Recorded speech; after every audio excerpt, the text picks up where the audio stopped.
له سردار داود نه وروسته هیچ افغانستان ته خدمت نه ده کړی. تر ننه پورې افغانان په دې سر ټکول کیږي. پرون که ما ټوپک په اوږه کړی پردی ټوپک زما د هیواد جوړ شوی ټوپک نه و. 40 کاله چې ما ډز کړی مرمۍ زما په هیواد کې نه ده جوړ شوی. زه دې ته حیران یم چې موږ له کوم هیواد سره قرارداد درلودل چې 40 کاله یو بل ډزو زموږ مرمۍ نه خلاصیږي. راودې ښیي رسمي قرارداد د دا نن هم څوک راوښیي چې موږ له کوم هیواد سره د اسلحو قرارداد لرو چې په هیواد کې مو په میلیونونو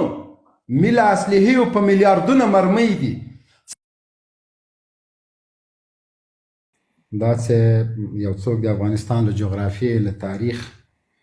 او له جهاد سره ستونزه لري پوهیږو. دا نوي ژړکي ځوانان د یو څوک چې په روسانو په کرملین په واشنګټن په سپینې ماڼۍ په کاناډا او په ډنمارک افتخار کوي نو خیر ده که یو چا د اسلامي هیوادونو په یو مجموعې او په غونډې باندې افتخار وکړو نو کفر ته یې مه باسئ. ما مخکې م ویلي دي بیا م وایم ډاکټر نجیب څوک که یو څوک د حکمتیار په لمسي باندې دلیل جوړولی شي چې حکمتیار وغندي نو د نجیب په ورور څنګه دلیل نشي جوړولی چې نجیب وغندي. نجیب راهي د نجیب ورور ده او د نجیب په اړه کتاب لیکلی چې نجیب وپېژنئ. نجیب څنګه راغی، څنګه مطرح شو، څنګه ارګ ته ووته او څنګه په دار وخته. دا ټول هغه داستان ده چې د افغانستان په تاریخ کې لیکل شوی ده. د هیچ چا جنایتونه د افغانستان د خلکو له اذهانو نه څوک نشي پټولی. که نن طالب جنایت کوي څوک دفاع کوي دا د تاریخ پاڼو ته سپارل کیږي. که پرون مجاهد خیانت کړی ده او نن د خیانت څوک دفاع کوي دا د تاریخ پاڼو ته سپارل کیږي. که روسانو که د افغانستان په تاریخ کې چا خیانت کړی د خاین ته خاین ویل شوی او چې چا خدمت کړی خادم ته خادم ویل شوی. نن ولې د سردار داود د 15 کالو د حکومت ارمانونه خلک کوي؟ تاسو د افغانستان په تاریخ کې یو ژڼکی ما ته راوښیئ، یو ځوان یو سپینګیری یو عالم راته وښیئ چې هغه د سردار داود د کړنو مخالفت کړی وي. د سردار داود له مرګ نه 45 کاله وروسته پاچا صاحب په لوګر کې دا اوس 2 سړکونه جوړیږي نقشه د سردار داود د وخت ده. نن که د اوبو بند جوړیږي نقشه د سردار داود د وخت ده. نن که د بیا رغونې او د ترقۍ کارونه کیږي تاسو د افغانستان په لورې یو پلته ولسوالۍ کې وګورئ نقشه راواړوئ هغه به د سردار داود د وخت وي. نن که د کابل د پوهنتون له مخې طالبان 2 غبرګ سړکونه جوړوي د کابل د پوهنتون دیوالونه ورسره ورانیږي دا د سردار داود د وخت نقشې دي. له سردار داود نه وروسته هیچ چا افغانستان ته خدمت نه ده کړی. تر ننه پورې افغانان په دې سر ټکول کیږي. پرون که ما ټوپک په اوږه کړی پردی ټوپک زما د هیواد جوړ شوی ټوپک نه و. 40 کاله چې ما ډز کړی مرمۍ زما په هیواد کې نه ده جوړ شوی. زه دې ته حیران یم چې موږ له کوم هیواد سره قرارداد درلودل چې 40 کاله یو بل ډزو زموږ مرمۍ نه خلاصیږي. راودې ښیي رسمي قرارداد د دا نن هم څوک راوښیي چې موږ له کوم هیواد سره د اسلحو قرارداد لرو چې په هیواد کې مو په میلیونونو میله اسلحې او په میلیاردونه مرمۍ دي. 40 کاله مو یو د بل تندی سوځولی او نن یو بل ته پیغور ورکوو. نه نن نجیب شته، نه سردار داود شته، نه ملا عمر شته، نه رباني شته. کابل چا کنډواله که؟ روسان چا افغانستان ته راوست؟ د جنگ لامل څوک سو؟ د سردار داود حکومت چا نسو؟ یو کمسل په لایف کې ناز ده یو ساعت د ما خور او مور او ناموس ته کنځلې کړي دي. یو ساعت لګیا ته یو افغان ته ناموس گفته کنځلې کوي. ولې؟ اخطارونه را کوي. که زه راغلم زه به داسې وکړم، که زه راغلم زه به داسې وکړم. ما مخکې هم درته ویلي که د ما په مرګ باندې د چا مشکل حل کیږي را دې شي. دغلته تاسو سره په لایف کې هم ناست و مشال صاحب محترم یو ډېر ورزیده سړی ده یو ساعت دې ما خور او مور ته کنځل کړی مقصر زه یم مجرم زه یم خیانت ما کړی د مور او خور په عین وخت کې بیا د ښځو حقوق غواړي دغه زما خور مور میرمن د ښځو په زمره کې راځي که نه راځي که په مشکل په دې حل کېږي چې زه اوس حسیب ته کافر وایم پاچا ته مشرک وایم دې بل ته دهري وایم په دې که مشکل حل کېدلی 20 کاله مو دا ټاپې یو په بل وهلي دي مه کوئ دلته خلک درته ناست دي په والله که دا مبارزه یې چې زه نجیب ستایم په والله که دا مبارزه یې چې زه داود ستایم په والله که دا مبارزه یې چی شي له موږ نه له نجیب نه پاتې دا خلک چې ستایي څه یې کړي دي افغانستان ته له داود نه پاتې خلک چې داود ستایي څه یې کړي افغانستان ته څوک چې ملا عمر ستایي څه یې کړي دي افغانستان ته راځئ اوس څه کوئ دا اوس ما درته ویلې پاچا صاحب ما او تا ناستو په غونډه کې چې موږ به د مس عینک مس باس خپل معدن موږ نسو ویستلی بایسکل جوړ که بایسکل نړۍ چیرته لاړه د بایسکل ټایر په افغانستان کې نه جوړیږي که څوک وایي زه جوړولی سم راسئ چې زه انعام ورکوم موږ د بایسکل ټایر نسو جوړولی موږ ریړۍ جوړو ریړۍ ټایر یې نسو جوړولی راجګېږو نجیب ښه سړی ده نجیب بد سړی ده داود ښه سړی ده داود بد سړی ده ملا عمر ښه سړی ده ملا عمر بد سړی ده ولې داسې کوئ په خپله زمینه توهین ته برابروئ په والله چې څوک ملا عمر ته توهین کوي زه نشم برداشت کولی ما د هغه ملنګي د هغه هیواد ته خدمت هغه چې د قدرت جزیرې وي او همدغه ملا عمر راجګ سو هلک هلک ته نه وادېده کابل په کنډواله بدل نسو پیغلو نو مکرانونو نو ځان نه اچوه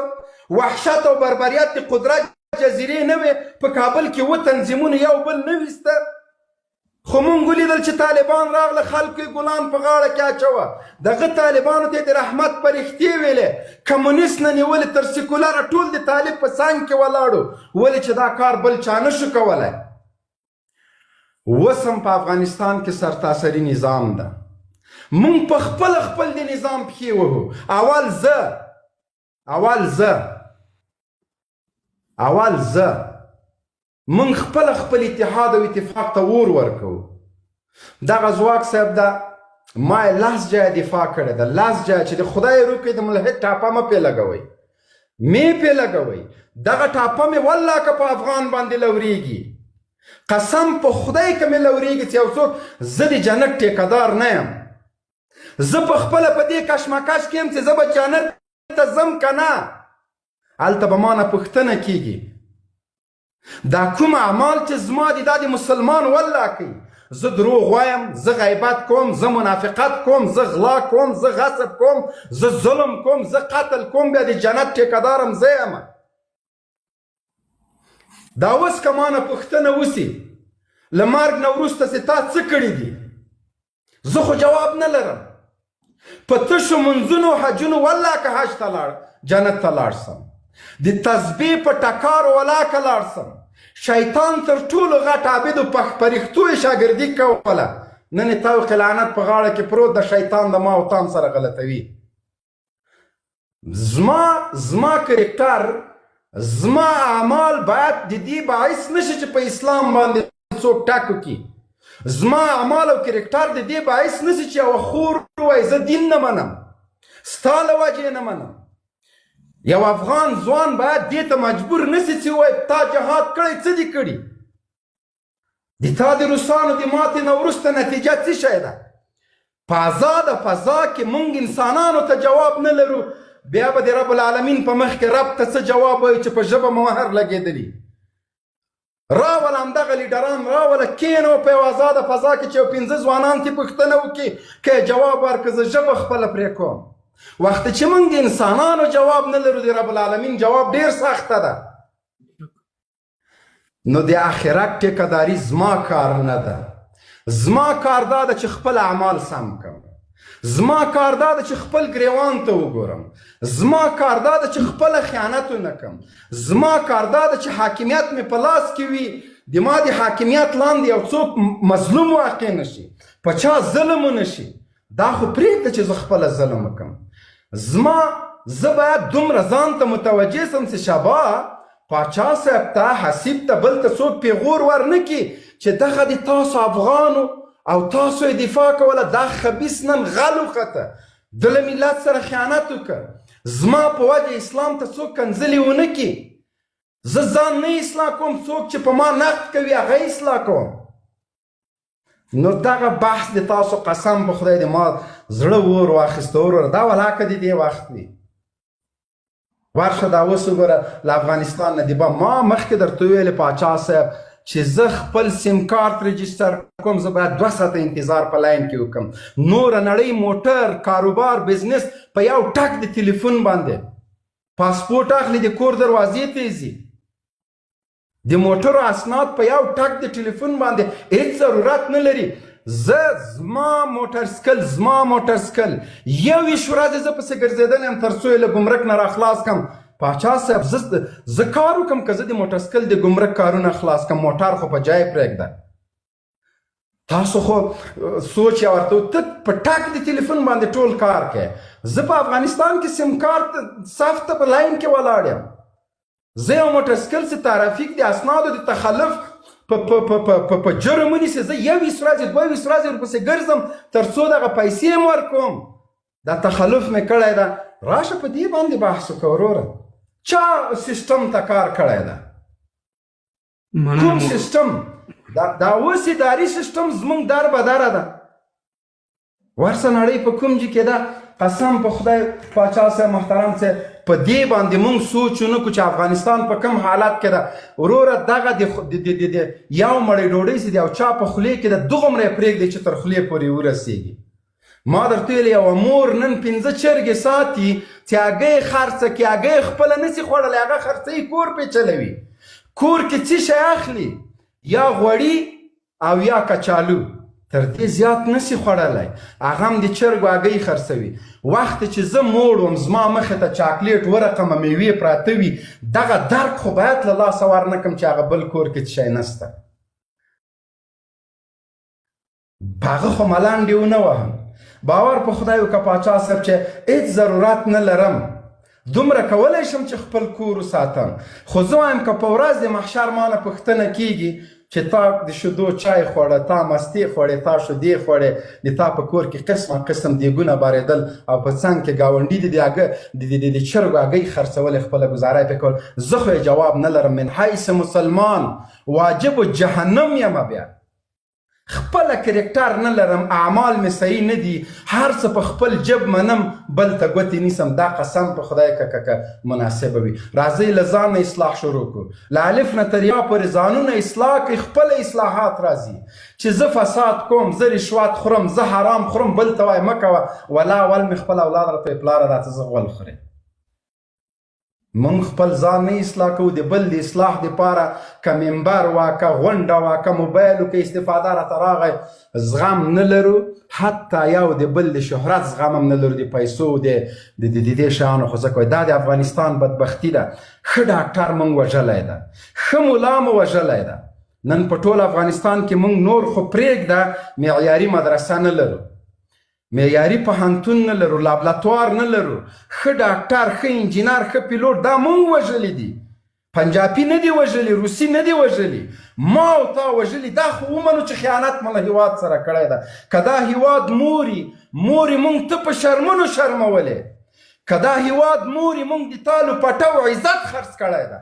دا ومنئ مونږ کړی ده د هیواد سره اول ما کړی دا جفا بیا تا کړی بیا بل کړی ځکه موږ همیش بل ته ګوته نیولې په خپله میس نه دي کړي هغلته یو خبیث ناست ده د قاري او د عالم په نامه روزانه خلک له دین نه باسي روزانه اختلافاتو ته لمن وهي روزانه د افغانانو په زړونو باندې خنجر نه باسي او موږ ورته وروره چکچکې وهو زندهباد او مردباد ورته دغه زندهباد او مردباد نه تیر سئ خلک دین ته راوبولئ له دین نه یې مه لرې کوئ هغه ورځې لرې نه دي چې موږ به په یو ټغر کې نو په کومو سترګو به بیا زه له یو ملحد سره چې ما پې ټاپه لګولې زه ورسره په یو دسترخوان کښېنم هغه چاته چې زه ملحد وایم څنګه به بیا په یو جومات کې مونځ سره کوم زه خو خلک له دین نه باسم دا فعل د محمد صلی الله علیه وسلم د که د صحابهو ده په هغه خو به خاشاک رالوېدل هغه یې د مریضۍ پوښتنې ته علت یې دا و چې هغه نبي و چې تر څو خلک دین ومني مونږ خو دین نه بس وروره ګوله بڅرکی جوړ کړی ده، شړک شړک خدای دې وکړي چې په ما سبا څوک ټاپه ونه لګوي. زه مسلمان یم، زما پلار زه دین بل دین مونږ میراثي کړی دی، ما پلار داسې کړي دي. دین مه میراثي کوئ، د دې دین په اهمیت باندې پوه سئ، له دغه دین نه استفاده وکئ. په دغه دین کې اخوت ده، وروري ده. دغه اوس د مونږ او تاسو بحث که چا اورېدلی وي، هغه یې په انګلیسي او په اردو ترجمه کې، ته څه فکر کوې چې کوم جرمنی به مسلمان سي، کوم هندو به ایمان راوړي؟ هغه وایي دوی خپلو کې نه جوړېږي او په بل ټاپې لګوي. نور نه مې غوښتل چې ډېرې خبرې وکړم، خو باور موبیل صاحب د احساساتو د قربان شم، وطني احساساتو او د هر افغان د زړه خبره دې وکړي. یعنې هغه ټول شیونه دې پکې راغونډ کړه او باید ظلم ته ظلم ویل شي. او طریقه هم د یو وطن د پرمختګ دا ده چې هغه تیر شیونه وانې خاورې واچي او د آینده دپاره وڅ شي. که انګریزانو په 52 ملکونو باچۍ کړې ده موبیل صاحب، مګر ما د یو انګریز نه په دې 40 کالو کې نه دي اورېدلي چې موږ په 52 ملکونو باچۍ کړې ده. کار کوي د خپل وطن دپاره، زاړه شی نه راسپړي. خو زموږ بدبختانه چې دا اوس بعضې اشخاص چې دلته راځي، سبحان الله الحمدلله، موږ مسلمانان یو، موږ مجاهدین یو، یعنې دا ځان ډېر بهتر ګڼي. یعنې د دې ډېر ځان ډېر دا ګڼي چې مسلمانان همدي دي، نور افغانانو ته د مسلمانانو خطاب نه کوي. نو داسې ده چې بعد ټیم مبین صاحب سړی مجبوره شي چې دې پسې ته سوالې راوسپړي چې وروره ستا مسلماني ما ته معلومات دی، افغانیت دې ما ته معلومات دی، خیانت دې ما ته معلوم دی، هر شی دې موږ ته د ملت ته معلوم دی، ځان هلته سپین چرګ مه جوړوه. نو داسې ده مبین صاحب، الله دې وطن جوړ کړي. او دا وطن چې موږ او تاسو جوړ نه کړو مبین صاحب، 45 کاله وشو، په دې باندې خو موږ سر خلاص کړو چې نه یې راته روسیه جوړوي، نه یې راته امریکانۍ جوړوي، نه یې راته پاکستانۍ جوړوي، نه یې راته چینۍ جوړوي. د چینۍ خبره چې وکړه په هغه غونډه کې اشتیا ما او تا او نور وزیران صاحبانو، نو په دې باندې خو زموږ اساسي مغزه خلاص دي. که موږ اتفاق او اتحاد ته کار ونه کړو، زموږ د همدغه کمزوریانو نه دشمن غلطه استفاده کوي. او مبین صاحب دغه ته چې لاړم، قطر ته چې لاړم، سعودي ته چې لاړم، مبین صاحب د خپلو افغانانو حالت مې ویستو، د مزدورانو دغه 2% دغه تاریخ هم سرمایه‌داره، قسم په خدای چې د زړه نه مې ورسره قسم په خدای چې جړلي دي چې وروره زموږ څه حال دی په دې سعودي او په دې ملکونو کې. د ګل غونډه کې وطن لرم، زما د ځوانان ورور صاحب مهربانه په قطر کې د قطر هیواد آبادۍ، سعودي را آبادۍ، دوبۍ آبادۍ، نور هیوادونو کې صاحب مهربانه د خپل وطن موږ به کله آبادو؟ قسم په خدای چې همدغه فکر، همدغه سوچ په دغه چکر کې مو چې ولې موږ په دغه بدبخته یو، تر عمره به بدبخته یو، تر عمره به دا بې اتفاقانې وي. نو الله دې زموږ او تاسې د وخت په واکداران وانې رحم وکړي چې د ملت دپاره کار وکړي، د افغانانو دپاره کار وکړي، د یووالي دپاره کار وکړي. مبین صاحب په دې کې څوک هېڅ اختلاف نه لري. الله دې ستا غونده کې داسې نه چې ته زما ملګری، الله دې ستا غونده کې افغانان نور هم دې کې شته دي چې د وطن د یووالي دپاره اتحاد دپاره کار وکړي. ډېره مننه مبین صاحب. موال صاحب یو څو دقیقې اجازه لري، 2 دقیقې وغږېږم. مهرباني صاحب. اول خو مننه. په پیل کې زه شخصا د مبین صاحب نه په دې خاطر بخښنه غواړم چې مشال خان تاسو کورنۍ ته کنځلې کړي دي، دې شي زه بخښنه درنه غواړم. د دغې خبرې پر سر باندې ما زر ځلې تاکید کړی چې څوک هم زما له ادرسه غږېږئ، له خولې نه مو یو لفظ وځي زه نه ملګری بولم نه خپل دوست ګڼم. دغلته 6,000 کسان چې څوک هم ناست دي، کله نن وروسته هر چا زما له تصویر سره زما په نامه دغه ځای کې چاته کنځلې وکړلې، والله په بله ویډیو کې به ورته په لایف کې وایم چې نه مې ملګری او نه دې پېژنم. د دې زه درنه بخښنه غواړم. څومره مې چې مخالفت در سره وي، کورنۍ ته د څوک اجازه نه لري چې در سره په بحث وکړي، خبرې وکړي. دلته زموږ خپل فکري اختلافات دي، هغه به سره کوو. اوس راځم اصلي موضوع ته. ګورې یو خو دا تاریخ چې دی، په تاریخ باندې موږ ولې غږېږو؟ کاموال صاحب خو یو د دغه څو انقلابونو شاهد پاتې شوی، د دې اکثره لایفونو کې دغه بحثونه رامنځته کېږي. دا د دې شي زه ولې طرفدار یم؟ په دې خاطر باندې چې ځوانان په اصلي کیسې خبر شي.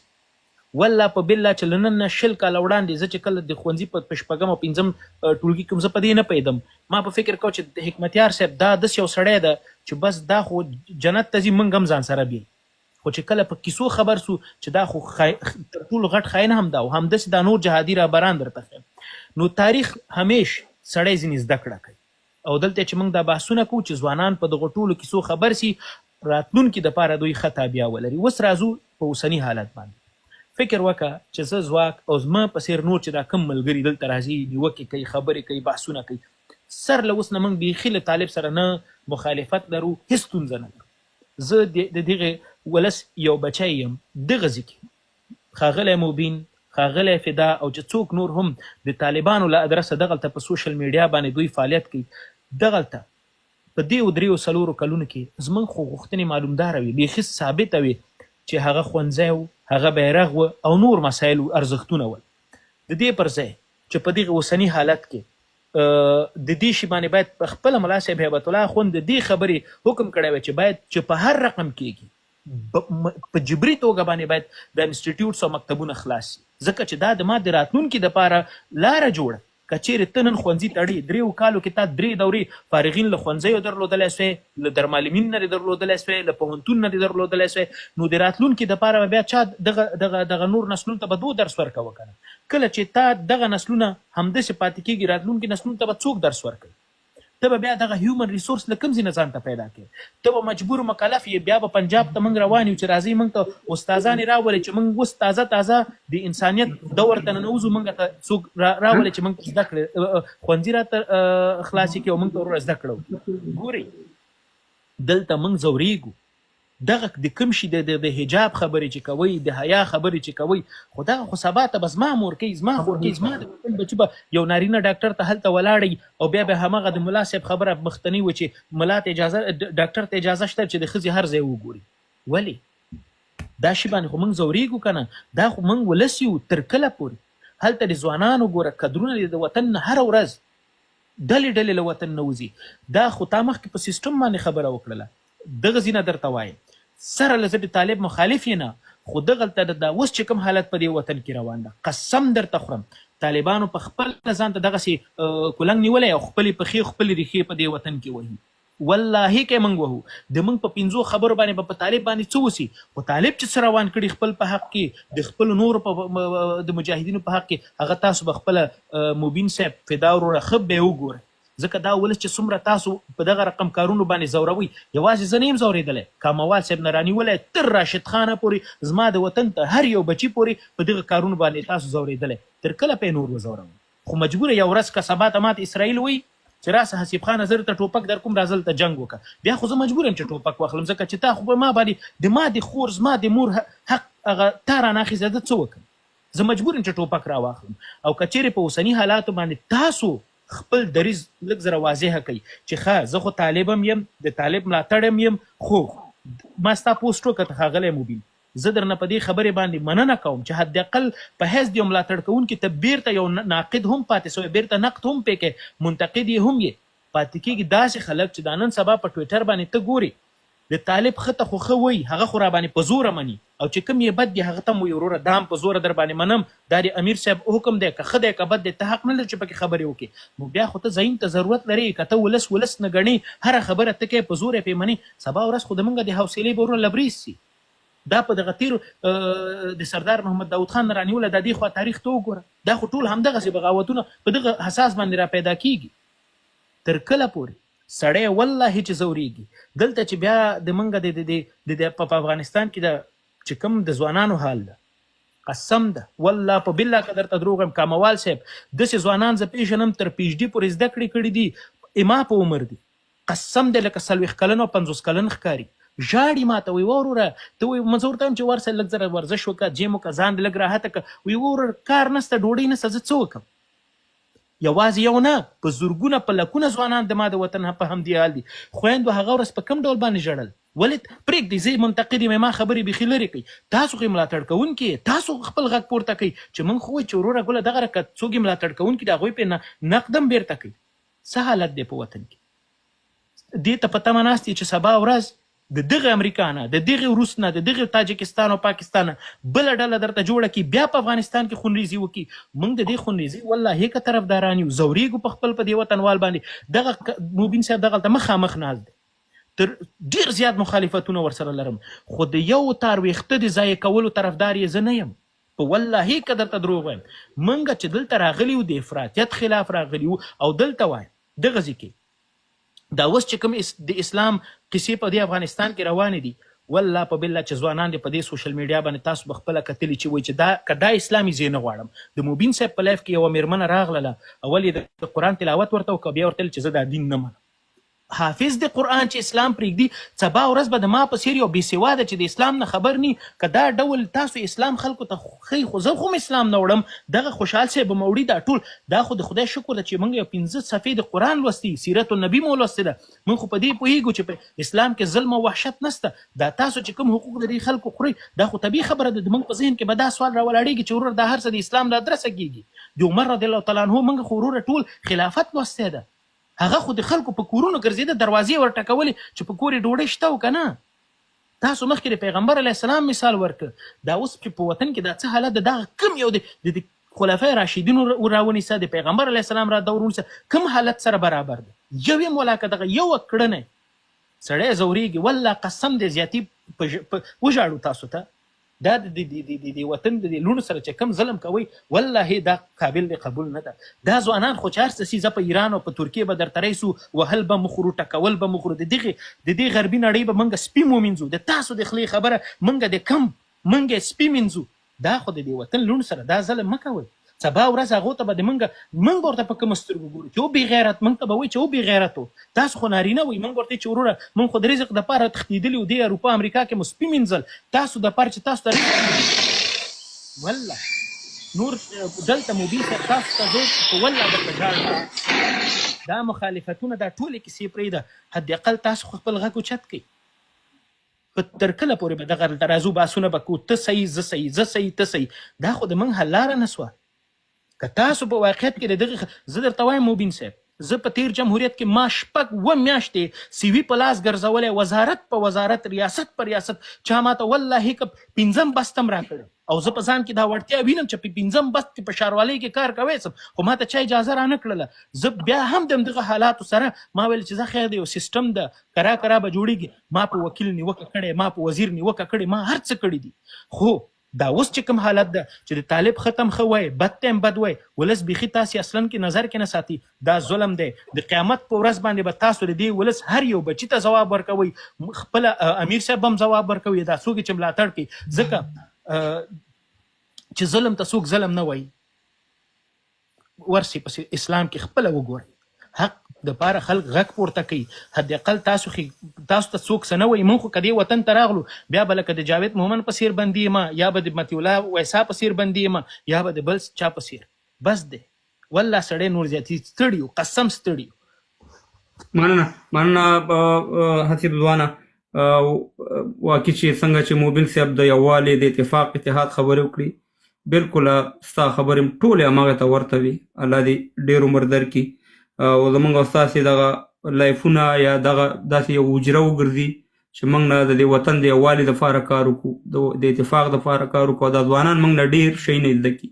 څنګه چې موبین صاحب ویل چې نه د اسلام نه د خلکو ړو تور کړو د افغانستان نه د خلکو ړو تور کړو منفي تبلیغات وکړو نو دغه زمونږ هېواد ته ډېر نقصان رسوي د ځوانانو ته ډېر نقصان رسوي نو د دې دپاره به کار کوو حاجي صاحب پیدا ستړی مه شي په خیر علي میک ستاسې په خدمت کې دی السلام علیکم ورحمۃ اللہ وبرکاتہ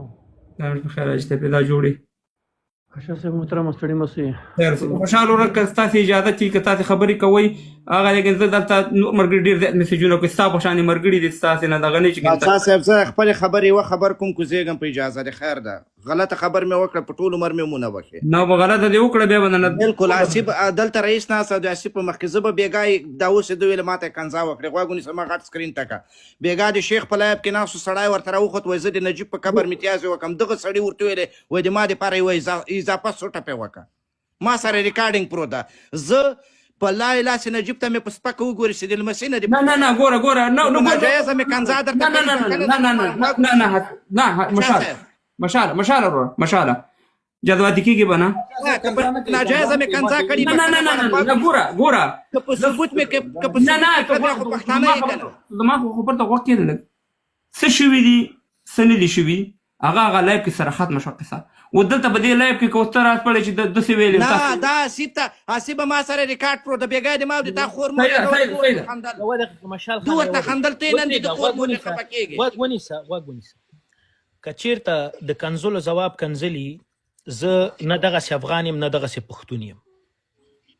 که چېرته تاسو په دغه ډول باندې تا ته سپکاوی وکړه، ډاکټر صاحب نجیب ته یې وکړله، موږ ته نورو ته یې وکړله. ګورئ که توهین ګڼئ دا اوس افغانستان 40 میلیونه ولس توهین سوی، حق یې نه ورکول کېږي. دا تر ټولو ستر توهین ده. په دې کنځلو منځلو باندې چا سره بحثونه مه کوه او نه ته حق لرې چا ته کنځلې وکړي. نه ما د نجیب په سر ورته کړې، نور په شخصي کې مې شاته کړي.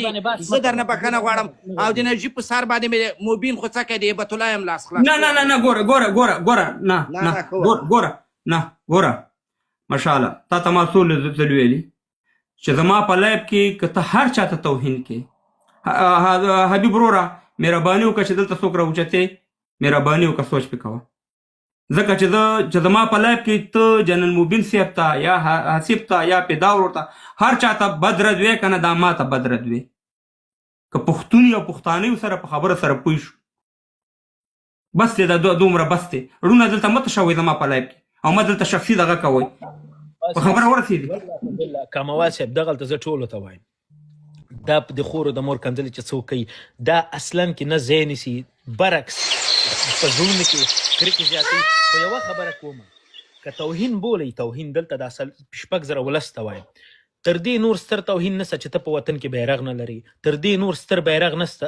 توهین نسته چې ته په وطن کې خپل خویندو ته خور د تا لور د تا حق یې ته نه لري چې مکتب ته ولګي هغه توهین وکړي. دا چې د خور مور کنځلې کول باندې په د قبر او دا قصې دا مه کوئ، تر ټولو لوی توهینونه دا دي.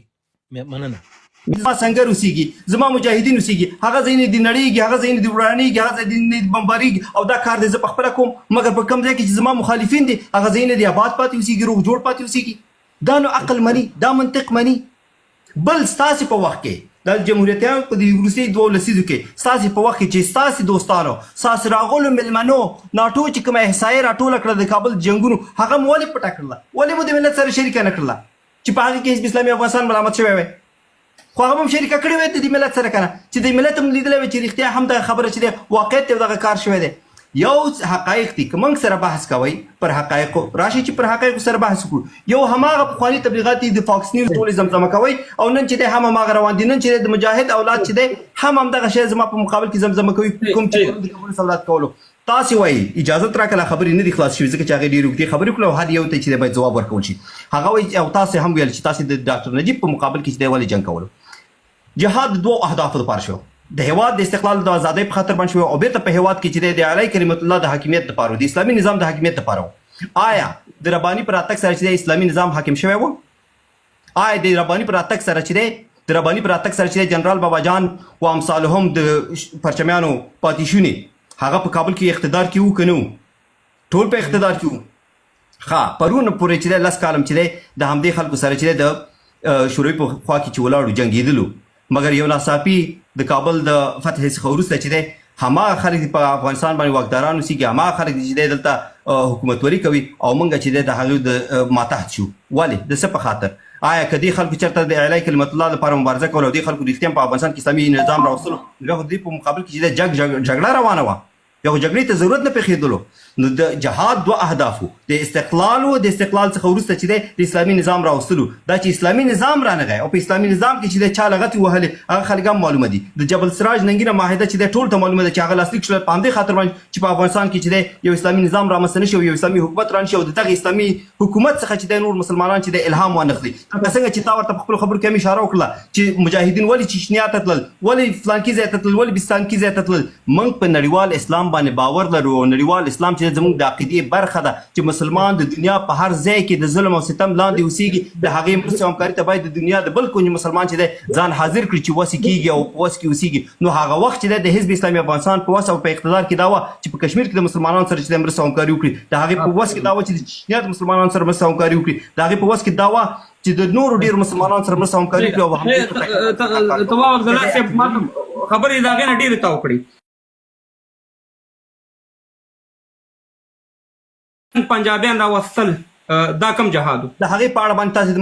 تاسې د انجینر صاحب د حکمتیار صاحب نظر اورېدی دی انټرویو نه اجازت راکړه هغه موجوده ده چې هغې ویلې چې دا د 6 تنظیمونو رایه وه چې چې هغې دغه کار کولو نو جز تابع کول نو موږ په دې خاطر باندې آفرین بالکل دا د آیسایډ د سی آی دغه تاسې ګورئ نه وکې دا سره هم جهاد چې تاسې ټول لیډران دي ټول مجاهدین دي چې تاسې د امریکا راځي په صدام حسین باندې حمله کوي تاسې راځئ د امریکې سره ودرېږئ چې موږ د امریکایانو په سره ودرېږو د صدام حسین په مقابل کې دا سره هم جهاد صدام حسین کومه طریقه چې هغې ته چې هغه 3,000 مجاهدین لیږل کېدل او هغه چې 300 کسان ته راغلل تاسې باید په دې باندې هم خبر شئ چې هغه چا ناکامه کړله لرې که چې یو وي هغې کې یو مجاهد تاسې د حزب اسلامي افغانستان وښایست چې هغه تللی وي د سعودي عرب ته تاسو خو بله ټیکه اخیستې وه که نه تاسو خو د کشمیر ټیکه اخیستې وه دا ستاسې خپل نظر نه نه ګوره طواف عبدالله صاحب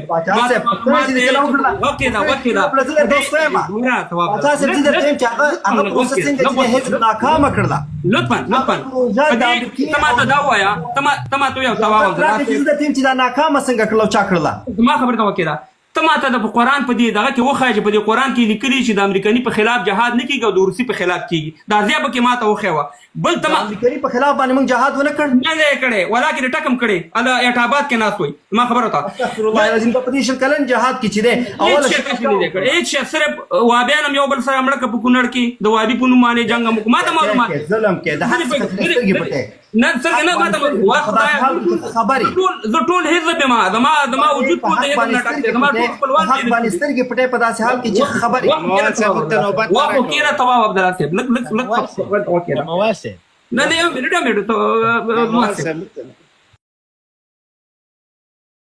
کې په شمشتو به سپیشل یاد کو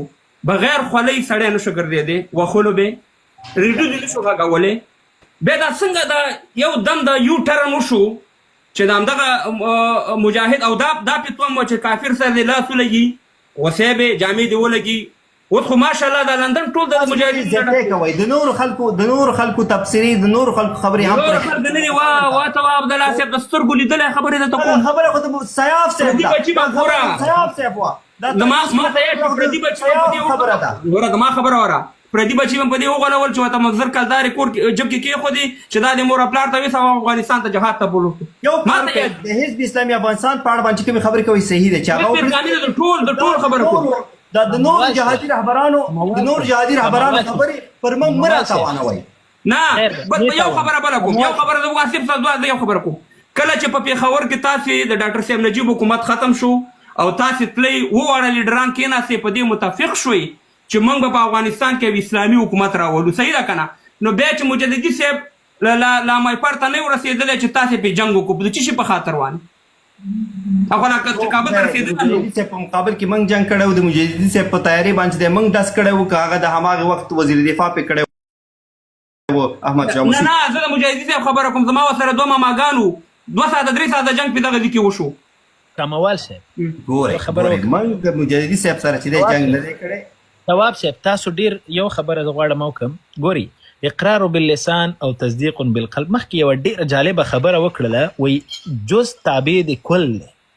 موږ هغه کل ټول رد کړی جز خو پرېږده ورسېدلی یوه خبره دویمه خبره تاسو به د حزب اسلامي په ګوند کې خدای خبر ستاسو پلار یا تاسو د کورنۍ غړي څه کاره وئ راځه چې زه درته یو ډېر عجیبه شی وښیم دا چې وګورئ انشاءالله چې ډېر به دې سر پې خلاصي ته زما تصویر لږ غټ که حبیب جانه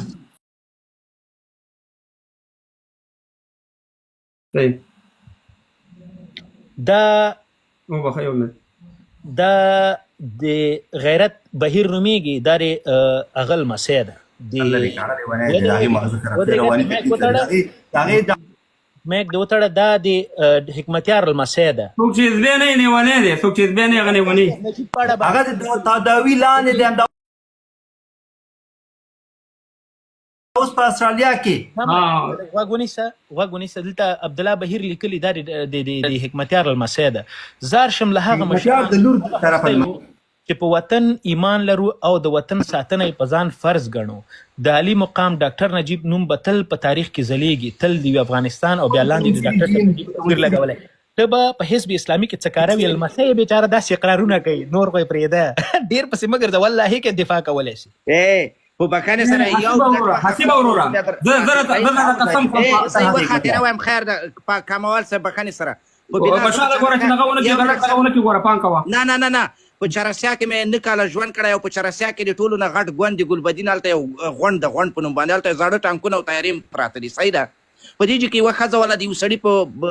فارمو د غواو او پټایو په دې کې کار کوو ما ورته ویلې چې مورې ته د دې سړي مورې که څه حساب ده دلته کار کوي څومره ظلم درنې کوي خو دې حال نه ویلې د لوی اختر په ورځ باندې موږ د اختر مانځه نه راتلو په خپوره روان وو دا ښځه یې فارم دروازه کې ناسته وه زړلې دې حال نه ویلې خو چې کله پاچاپ کمال صاحب ما رقم ته دومره کلک زړه به د انسان نه صبر وکړه ته خیر ما ورته د فیسبوک وخت نه پیژنو هغه وخت نه دې پیژنم چې 14,000 کلدار نه دې راټولې ګلبدین غونډې ته راوځه الله العظیم دې پیژنم پاچا کمال صاحب آرامزاده بیا ورته ویلي 14,000 کلدار در کوم د ګلبدین غونډې ته راوځي وزیر چمني خواته دغه سړي زارۍ راته کولې لا اله الا الله محمد رسول الله کې دې پیژنم زه به پاسیني شریف تاسو ته کېنم په آخري انتخاباتو کې 10 نفر راغلي 4 مایوبین وي که شنه بیرغونه په هغه لګولي په چوکیو باندې یو کس راغلی هېڅوک نه و راغلي لاندې کښېنه کیسې ته غوږ ونیسه ته خو دا کیسه پرېږده چې دا ښځې نه مې پوښتنه وکړه چې ولې زړه اخري کې هغې ښځې راته ویلې وایي په یوه بوجۍ وړو باندې مې ګلبدین 2 زمن شهیدان کړي دي په چراسیا کې مې کور ده که درته دروغ ګلبدین 2 زمن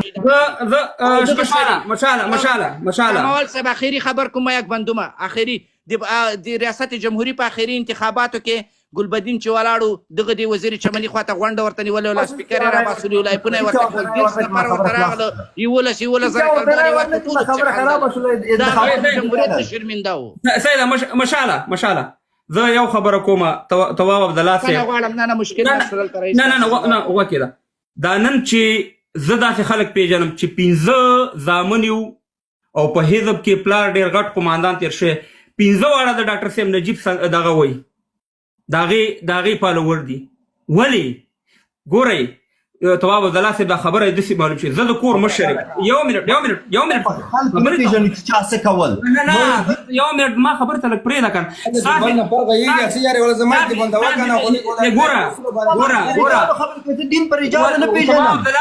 تواب عبدالله صاحب ولکن په حزب کې زما نه ډېر کسان وو په حزب کې د ورشه مولیا تاولانه پوښتنه وکړه کسانو نه ده خبره د حق او باطل ده خوره کنه وخت یې سړی ما خبره خوره کنه ګوره کله چې زه خبره د حق او باطل ده وروره تاسو خبرې ته غوږ دی ستاسې حق او باطل من کتلی دی که نه پردي بچي مړه کړه د جهاد په نوم باندې خپله رالی ور بچیانه مې اروپا ته راوسته حق او باطل موږ ته معلوم دی ما خبره واوره زه دا خبره کوم تواب عبدالله صاحب چې کله ګناه ده ته ما خبره خو واوره که نه وسړیه تا نه ما ته د یو خبرې جواب دی رانه کړ درته مې ویل چې جهاد د کافر په خلاف کېږي د مسلمان په خلاف ګوره زه دې پوهېږم دې خلکو ته ویم نه تبلیغات نه دې خلکو که زما یوه خبره دروغ وي دا خلک دې وایي چې پاچا کاموال تون نه راشي د دې حزبونو جهاد د شهید داود خان په خلاف اسلامي جمهوریت چې نه په افغانستان کې روسانو نه په افغانستان کې امریکایانو د آیسای او د کرنل امام د هغې نه ټوپک راواغوستو خپل مکتبونه شفاخانې ورانوه د هغې په خلاف جهاد د نور محمد ترقي په خلاف جهاد د حفیظ الامین په خلاف جهاد بیا د بابر کارمل راغې 8 کاله د هغې په خلاف جهاد ډاکټر نجیب ورته چغې وایي چې افغانستان نه ورانه راځئ که د انتخابات د لار راځئ که هرې لار راځئ چې سیا مهربانه دغه حکومت تاسو ته وسپارو دې لاړه په مکه کې قسم وخوړو وواړو بیا راځه سیا مهربانه لږ مهرباني وکړه خدای ته وګوره لږ مهرباني وکړه ډاکټر نجیب سره چې حزب اسلامي افغانستان کې مې ناستې کړي پر هغې ولې پرده اچوئ ولې د هغې خبره واوره قماندانانو دې پیسې اخېستې ډاکټر نجیب عراق ورسره ناستې وخت واو عبدالله صاحب د ډاکټر نجیب نه د پیسې قماندانانو اخېستې زما خبرې ته غوږ کېده دا ټوله سره دغه زه دې پوه کړم د ښځه ډاکټر نجیب په خلاف خو د جهاد وکړو صحیح ده هغه خو بېله ده بیا په خپلو کې یو بل خلاف جهاد تکبیر الله اکبر کابل وله د کابل خویندې میندې شهیدانوه کابل په بل مخ چپه کوه ته ماته ویاو چې دا 15,000 ټانګونه پیرانو ویوړه پنجابیانو ویوړه چا ویوړه خو همدغه مجاهد لیډرانو مجاهدینو ویوړه که 900 تیاري چا مسایل به سره نه نه ګوره تواب عبدالله صاحب زه ستا په خبرو کې راغلی یم تو پوره چاپ تبلیغات نه تبلیغات نه دي دا داسې رښتې دي داسې رښتې چې دې نه د یو افغان ما خبرې ته غوږ کېدل خبرې ته اصلاح کارونه نه دي شوي خو ته زما خبرې ته ورچې که نه تا نه یادوم وده کړي دي پاچا صاحب دا په نور دې ستړی کړم په میوټ کې دا باندې نه ته زما خبره اورې که نه اورې زه دې ولس ته یم تا ته نه وایم دا ولس یې واوري د طالب په خلاف تاسې جهاد وکړه نو د رباني په خلاف جهاد و د مجددي صاحب په خلاف جهاد و کې شک نشته دی څوک حاکم دې توفیق په کابل کې څوک حاکمانو جنرال بابا جان څوک و نبي اعظمي څوک و و خدای دا بیا ما خبرې ته رالی که نه اجازه مونږ چې دغه مجاهد صاحب سره زه یو څو خبرې وکړم خدای ته وګورئ قسم درته خورم خپله حکمتیار دلته راوله که یې د خپل له ځانه دفاع وکړم مخ درته تورم دا خو یې هغه واړه دي موږ ته هغه خو ډېر غټ سړی هغه چې کوم د غلامۍ زنځیرونه په غاړه کړي دي. جواب عبدالله صاحب قسم په خدای دی چې قسم په خدای چې قسم یې ته وخوړو که دا ما خبره دغه مجاهد صاحب لږ ما ته جواب راپرېږدئ عبدالله یو منټ خبره کوم که دا وواره لیډران و د اسلام په نوم د افغانیت په نوم د شریعت په نوم د ازادۍ په نوم باندې چې کوم تجارت وکړو که نه خدای ته به جواب ورکوي زه د خلقین او د پرچمینه ځکه ګیله نه کوم چې په هغې باندې خو تا د کفر ټاپه لګوله هغې خو د ګیله نه کوم ځکه هغه خو تا په نیز کافر دی مګر تا مسلمان چې کوم خیانت وکړو افغانستان کې مجاهد لیډران او مجاهدینو هغه به د افغانستان بچیان هیر نه کړي او تشخیص پکې پکار دی د سیاسي دکاندارۍ یو رقم موال صاحب دکانداري ده چې تاسې کوئ چې ټول په یو رنګ رنګوئ ولې نه دي نه راغلی خوشحال صاحب هم راغلی هغې هم باید وغږېږي نه اوس یې درته یو ووایم چې د کم تنظیم والا څومره ټانګونه وړي خلک بیا پرېږدئ که نه چې یو خبره کې ځواب یې بېرته اوره که موال صاحب ودرې ټول سرونه ووایه خوشحاله تاسو ته کوم جواب ورکړه بیا به تا ته نوبت یوه دی خوشحاله تاسو ته کوم تاسې څوک زه درته یو ناست یم زه ستاسې د ټول ځوابونه وایم دا خبره نشته پوښتنې نه دي کړي دا موږ وضاحتونه ورکړي خبرې کړي دي تا نه چا پوښتنه نه ده کړې دلته چې کله موږ پوښتنه وکړه بیا ته ځواب راکړه تبلیغات تاسې هم کې د اسلام په مقابل حکمتیار خپله دا اوس څه کاره ده چې موږ پسې تبلیغات وکړو د طالبانو د بیضو لاندې پروت د چونګ نشي کولی راغلی دلته وروره غټ غږېږي غلی کښېنه خبره درته چې دا تا ورته غوږ ونیسه مشران ورته ټول وطن پرېږدي غوږ ونیسه دغه یوه خبره زه درته غواړم وکړم دې ولس ته 3,500 کسان دلته ناست دي او دغه ډله هم در سره په مجاهدینو کې پیژنئ که چیرته یې پیژنئ خو د بن غونډه تاسې وګورئ په مطلق ډول باندې د مجاهدین صاحبانو څخه جوړه وه او دغه د امریکایانو راتګ تر 90 سلنه زیات د دې خلکو لاس تشخیص نشئ کولی مشکل ټول په دغه ټکي کې دی که نه دا مونږ چې درته ویو همدغه مشکل دی مجاهد صاحب ته اوس لږ ما پرېږده خبرې خلاصې کړم بیا چې هر څه ویوي بیا درته ناست دي که چېرته حکمتیار او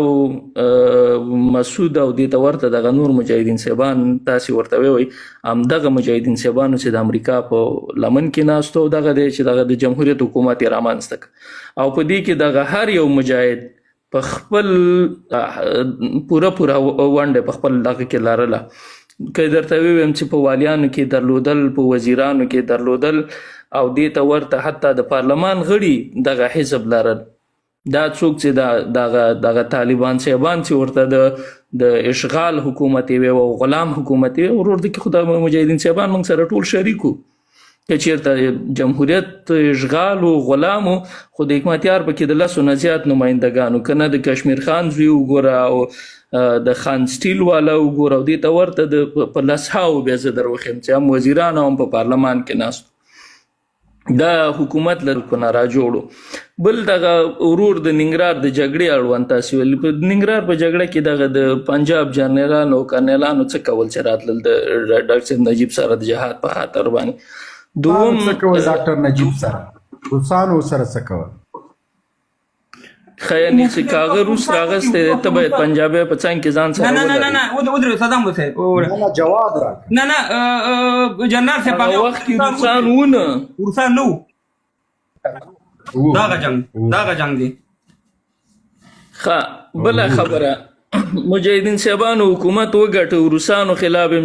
جهاد وکړ او د ټولو خلاف جهاد وکړ دغه مجاهدین صاحبانو خپل داخلي جګړه کې بیا څه کول ولی بیرته ملا عمر را پاتېږي او دې ته د شر و فساد خطاب کوي د دې په مقابل کې را پاتېږي او بیرته امارت حاکمي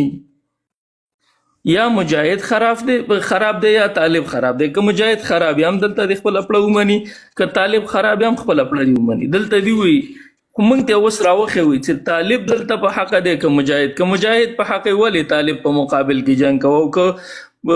طالب په حقه مجاهد ولې بیرته په مقابل کې جنګ کوو. تاسې د بغلان د طالبانو او د حزب اسلامي جګړې نه دي یادې؟ په وردګو کې مو طالبانو او حزب اسلامي جګړې نه دي یادې؟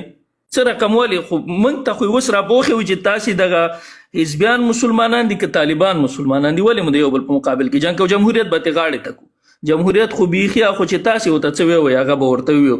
اوس موږ ته په دې مسلمانانو کې طالب کې او مجاهد کې مسلمان مسائل راځي. یو دفعه سلام صاحب اختلافي مسائل ته تزي هغه چې فروعي مسائل دي، مګر د هیواد چې کوم خدي کړي ګوره ناټو په مقابل کې د جهاد کړي دي، خو اجازه راکړه ناټو امریکای په مقابل کې جهاد وکړو.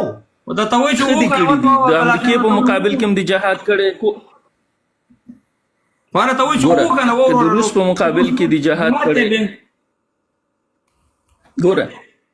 باچا صاحب که د روس په مقابل کې هم جهاد کړی کور آباد، که د امریکای په مقابل کې هم جهاد کړی کور آباد زنده باد. دا دواړه ډلې دوی خپلو کې یو بل ولې خوړلي دي؟ دا یو خوا مسلمانو بل خوا مسلمانو دی کې اوس کافر څوک دوی چې په یو بل باندې ډس کوو دلته کافر څوک پکې حقیقي مسلمانو څوک غیر حقیقي مسلمانو. ګناهګار انسانانو صحابه ترمنځ اختلاف نه راغلی، نو یو بل مو وژل دی او مسلمان وژل تاسې آیا صحابه یو بل نه وژلي په اختلافي مسایلو کې؟ ظالم ته دا صحابه سره برابر دی. دا مشکل چې نه برابر دی. مثال د پاره راځي اسلام ورور زما ورور دی زما افغان دی، او که دغه تواب خان د حزب له ادرس سره ورور دی زما افغان دی، دوی خپلو کې ولې یو بل وژل؟ دوی کې څوک کافر و؟ د دوی ترمنځ کافر راوښوئ. مهمه نقطه دا ده د دغې خلکو ستا په سر نه خلاصېږي چې صحابه ترمنځ اختلافي مسایلو کې د جنګونه راغلي دي. موږ یو تاسې ترمنځ کافر مونږ ته معلوم یا به مسایلو کې د جنګونه راغلي. موږ ګوره بیا هغه پیغمبر علیه السلام چې ګوره نه زه د دې شی استغفر الله العظیم تاریخ نه باندې بحث نه کوئ چې چا دا صلح ناکامه کړله. دا امریکا ډاکټر نجیب خپل خبرې موجودې دي. پاچا صاحب ګوره پاچا صاحب چټیات مکو کنه نو ما بندو حبیبا ما بندو زه لګي ما بندو زه په خپل غلط کې مخکې مې درته چې تاسو په درسان خان باندې قسم په بالله کې کینم په دروازه کې نه پریږدم ته چې ګور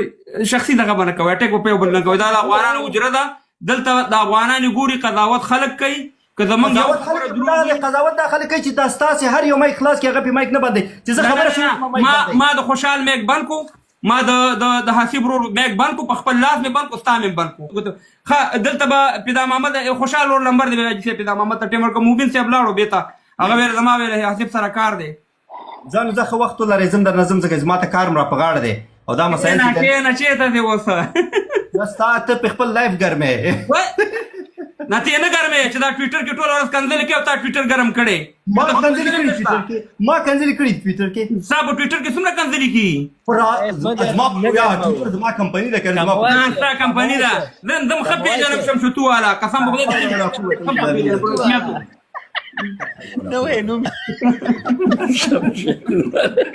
شمشتو زمونږ د هم کور دی فخر پې کوو. دویم کور اسلام مونږ زده کړی کوم عقیده م زده کړې ده فخر پې کوو. کوم دا عقیده د وطن د ورانېدلو عقیده د ازادۍ کوم درس هم چې پکې زده کړی دی فخر حمید ګل دې تره نه شي وتواب صاحب فخر پې کوو. ګوره حمید ګل دې اوس تره نه شي کیمپونه کې وا تواب عبدالله صاحب برین واش بیا هم مسلمان دی ستاسې ترونه خو چې دی ناټو امریکا وه 20 کاله چې دی پر اوږو باندې